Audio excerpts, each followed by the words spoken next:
Let's talk long-term care. I mentioned it earlier.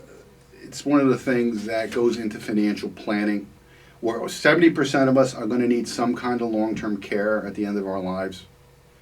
And that's especially true if you are a widow or widower, you're by yourself.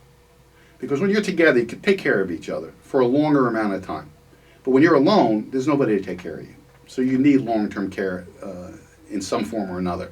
That could be somebody coming in for a couple hours, a couple days a week. It could be someone coming in every day. It could be a live-in person. It could be assisted living.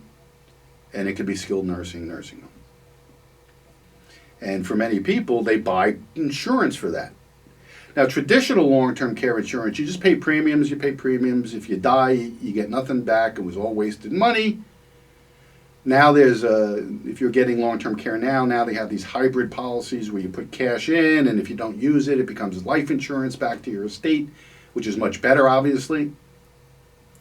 Nothing's worse than paying $4,000 a year for 25 years and then dying of a heart attack and never using long-term care. Traditional long-term care insurance works that way. And that's just a big waste of $100,000, right? And now the problem a lot of people are facing is they've paid these premiums for years, and now just like everything else that's going up in cost due to inflation, the premiums for long-term care are going up. A lot of people who enter into long-term care don't understand that the insurance company can in the future raise the premiums on you. And in some cases, extreme increases in the premium. I've seen 50% increases in the premium in one time. So what do you do now? You spent all this money all these years, and now they're going to raise the premium to the point where you can't afford the insurance anymore. So all that money was wasted. Well, there's things that you can do besides canceling the policy and having no coverage. What you could do is you could shorten the benefit period. Now, each policy is different, so you have to understand what the benefit period is, how much money you'll get per day, and all that stuff. Excuse me. So shorten the benefit period. So if the benefit period is 5 years, maybe you shorten it to 3. So after 3 years, they'll no longer pay. Now, chances are, if you go into a nursing home, you're going to be dead within 3 years. The average stay is about a year. And, if you have dementia or Alzheimer's or something like that, it'd be towards the longer end of that range, like maybe 3 years, 4 years, could be longer. But if you're in there just because, you need care because you're at the end of your life, you're older, you can't take care of yourself, you're going to be there not very, very long. So you don't need a policy that's going to cover 5 years. You get a policy that covers 2 years or 3 years, then you'll deal with it after that. After that, you go on Medicaid. Or use up your own money at that point. So that'll bring the premiums down. Or sometimes just keep it where they are now, it's just that you get less insurance down the line. Which I'd rather you do that than cash in the whole policy and say, I'm done because I can't afford it. And you're not cashing it in because there's no money to get. And when you're buying policies now, you should consider a shared care policy. A shared care policy is a policy with a rider on it where you have two policies. One for the husband, one for the wife. But if the husband's run out, he can go into the wife's policy and use some of her care money.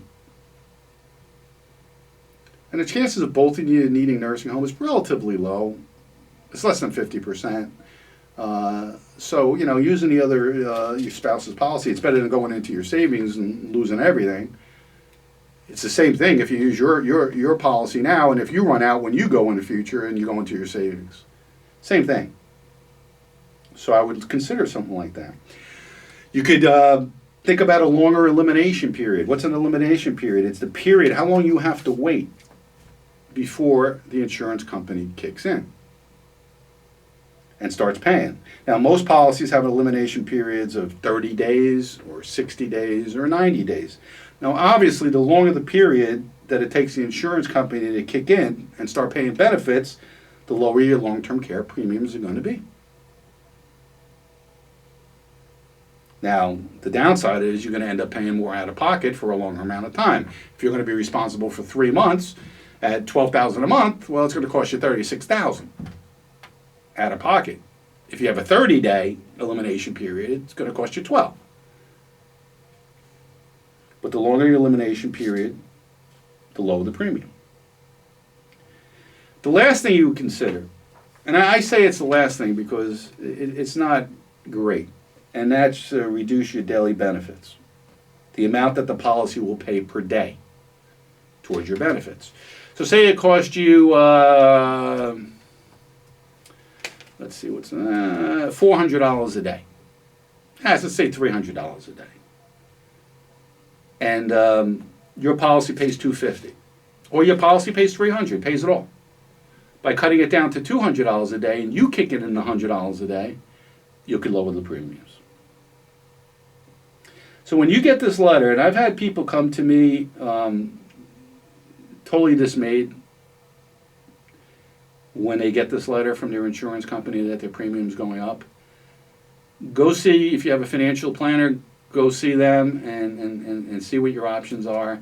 When people come to me, I usually get on the horn with the insurance company and on my client's behalf ask the questions of what our options are and then help them to make that decision on what's best for them.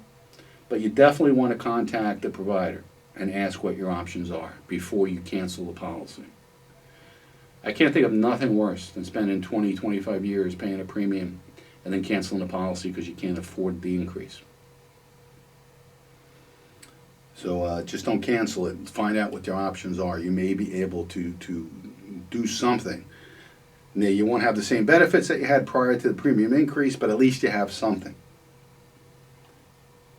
And I've seen times when the insurance company has actually bought you out and gave you a cash benefit. It happens once in a while. I had it to a few clients of mine. They got a substantial check in the mail for deciding to cancel the policy.